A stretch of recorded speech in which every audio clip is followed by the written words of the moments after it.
שלום לכל המאזינים והצופים העיקריים, בעזרת השם יתברך.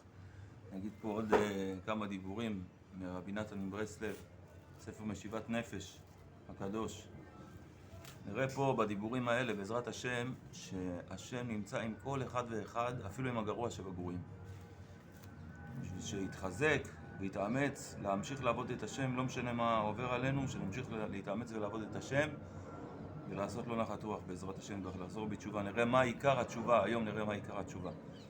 מי שרוצה להתקרב להשם יתברך, אומר רבי נתן, צריך לבקש את השם בכל מקום אשר הוא שם, ולקשר ולעלות בחינת המקום אשר הוא שם לבחינת למעלה מהמקום, דהיינו להשם יתברך שהוא מקומו של עולם, ואז זוכה לעבוד את השם באמת, ואין שום מקום שימנעהו.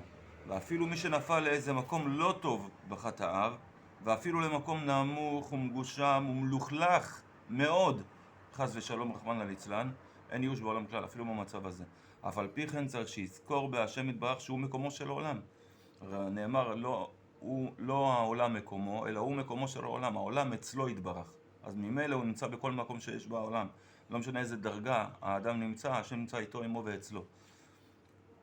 אף על פי כן צריך שיזכור בהשם יתברך שהוא מקומו של עולם, ששם יש מקום לכל אחד ואחד.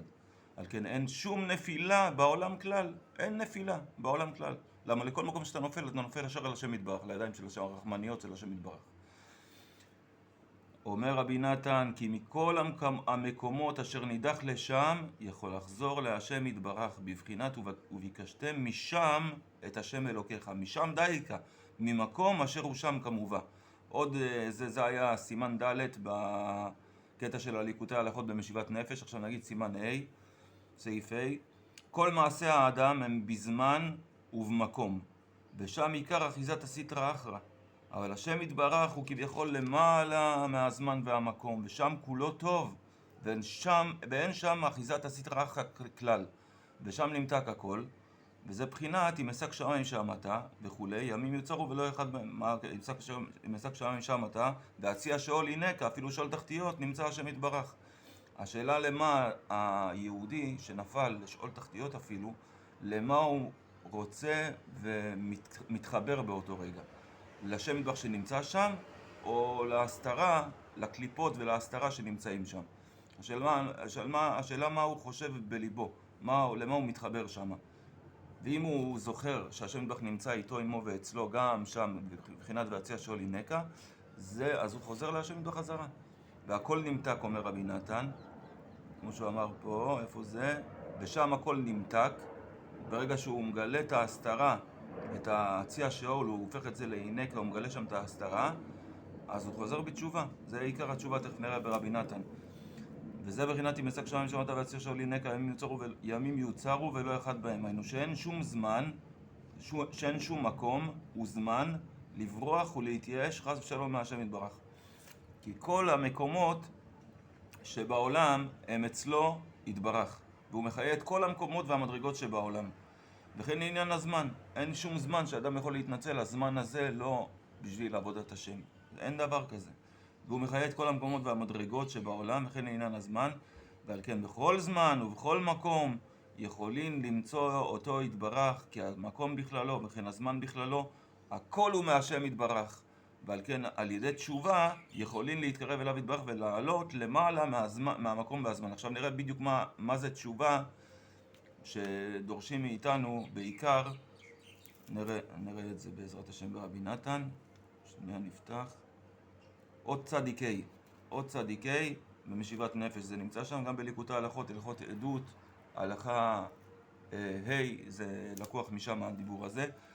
בתחילה אומר רבי נתן, היצר הרע מחטיא את האדם על ידי שקרו שמטעה אותו בכמה מיני הטעות, ואחר כך כשבא על דעתו לשוב, בהתחלה יצר הרע מבלבל את הבן אדם, אומר לו לא נורא, תעשה את העבירה, יהיה לך גן עדן אפילו, תהנה קצת, וזה, מבלבל אותו, מכניס לו פנטזיות לראש. אחר כך כשהאדם קצת טיפש ושומע לו, מה לעשות, כולנו אין צדיק אשר יעשה טוב בארץ ולא יחטא, 7 יפול צדיק ויקם. זה מציאות שאדם גם חוטא, אדם לפעמים מתפתח אחרי היצר הרע. אבל השקר הכי גדול של היצר הרע אחר כך, ואחר כך כשבא על דעתו לשוב, הוא מחליש דעתו, הוא מכניס בליבו שכבר נסתלק השם יתברך ממנו ורחוק כל כך עד שכבר אי אפשר לו לשוב. הנשמה בכל זאת נמצאת אצל האדם, לא משנה איפה הוא נמצא, לאיזה מקום הוא נפל, והיא רוצה לשוב לשם יתברך, היא מתחרטת מיד, למי שיש לו יראת שמיים ורוצה לעבוד את השם, אז הוא מתחרט מיד שהוא נפל למקום כזה. אז היצר הרע תופס איזה טרמפ על זה שהוא הפיל אותו בעבירה, כי רבנו אומר שהיצר הרע לא כל כך מחפש את העבירה ואת הפגם, כמו שהוא מחפש את העצבות ואת הייאוש אחרי העבירה. אז זה מה שהוא מכניס במי שנפל, זה מה שהוא מכניס בנו שאנחנו נופלים, שכבר נסתלק השם יתברך ממנו והוא רחוק כל כך עד שכבר אי אפשר לו לשוב, חס ושלום. אומר רבי נתן, ובאמת, השאלה מה האמת? השאלה מה האמת? ובאמת, ולהפך, כי מלכותו בכל משלה, המלכות של השם יתברך בכל מושלת, כל המדרגות. אפילו ב10 כתרים נמסעבותה, כוונה, אפילו ב10 כתרים של הטומאה, שהם המקומות הכי טמאים בעולם, רחמנא ליצלן, וכמו שנאמר השוכן איתם בתוך טומאותם. תראו איזה פסוק נפלא, רש"י מפרש על המקום, במקום הזה, תכף רבי נתן אומר את זה פה, דרשו רבותינו, גם רש"י מביא את זה מרבותינו, זכרונם לברכה, שאפילו כשהם טמאים, אפילו שאנחנו טמאים, שכינה איתנו, השכינה איתנו. זה מה שכתוב על הפסוק, השוכן איתם בתוך טומאותם, הפסוק אומר, רש"י מפרש מרבותינו, אפילו כשהם טמאים, שכינה עמהם. וזה עיקר דרך התשובה שעשה משה ב40 יום האחרונים, מאלול עד יום כיפורים. אלול יום כיפורים זה הזמנים הכי טובים של התשובה. משם ממשיכים את זה על כל השנה, זה לא אומר שרק בימים האלה זה נאמר, אלא על כל השנה.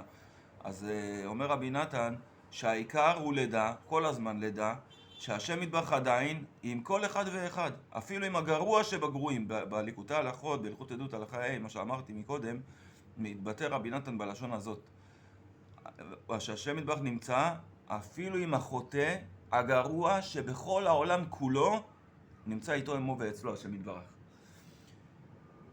בבחינת והציע שאול הינקה, בכל זמן שהאדם חוזר זאת בדעתו ומכניס זאת בליבו באמת, את העניין הזה והציע שאול הינקה ושהשם יתברך נמצא איתו עמו ואצלו ולא עוזב אותנו רגע אחד, לא משנה איזה מקום נפלנו, שזה בחינת האזהרה, וידעת היום והשבותה אל לבביך כי אדוני הוא האלוהים בשמיים ממעל ועל הארץ, אבל גם ועל הארץ מתחת אין עוד.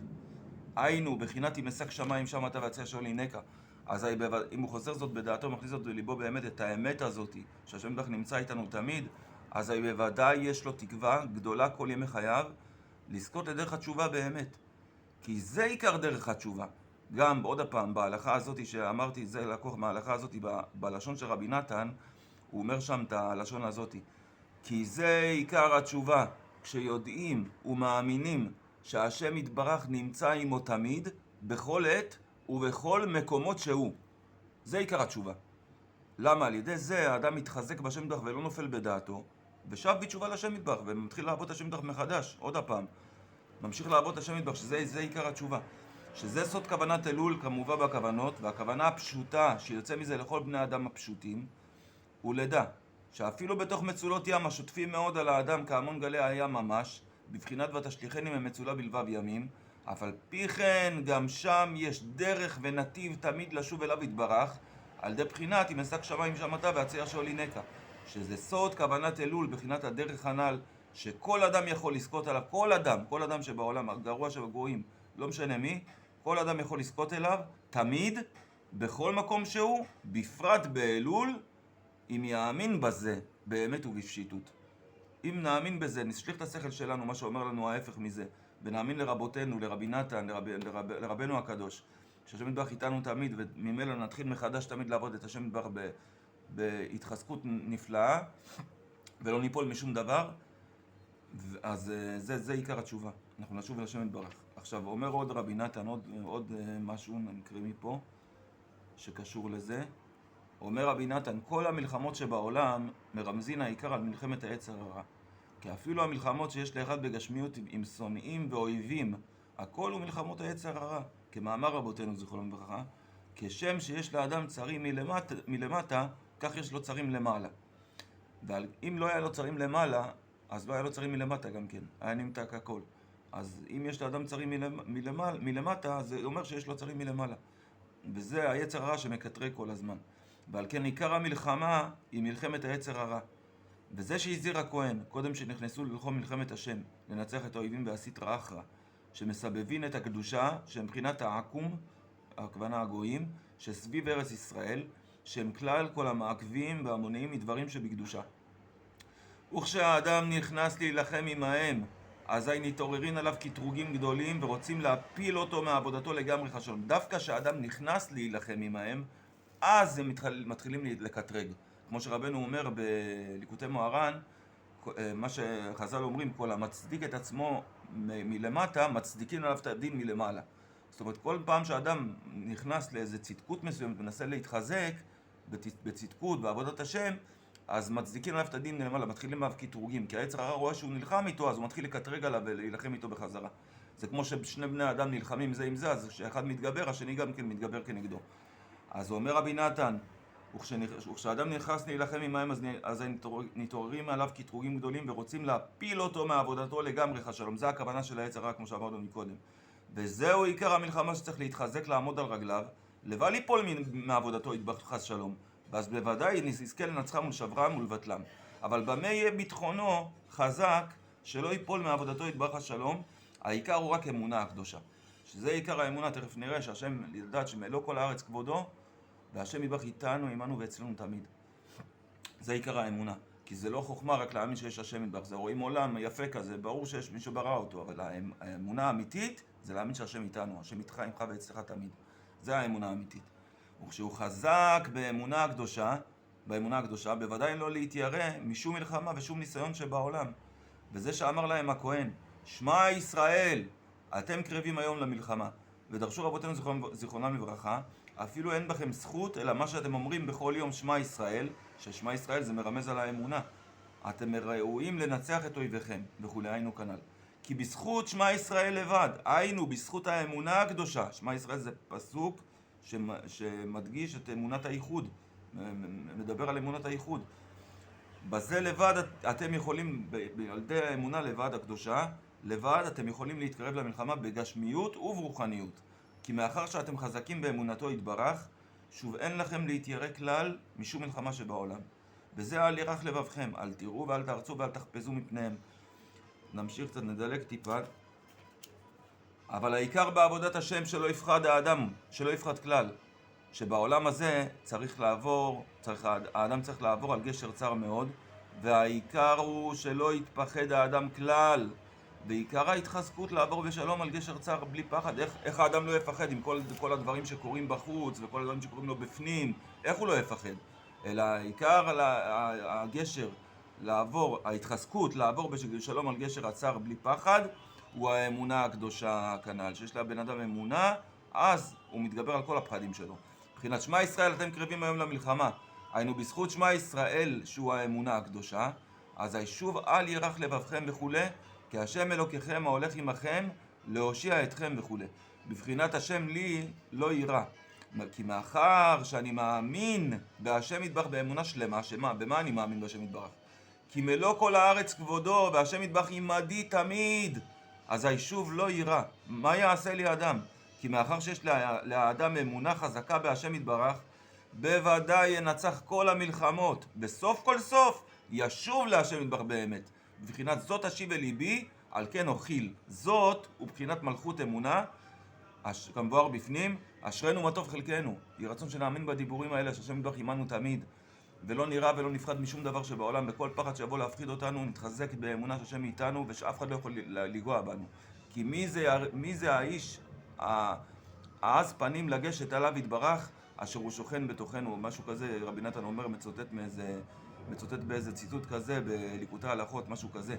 מי זה הערב לגשת אל הבן אדם שהוא מסתיר את עצמו בצל השם יתברך? ברוך ה' לעולם אמן ואמן, רצון שתזכה, אשרנו.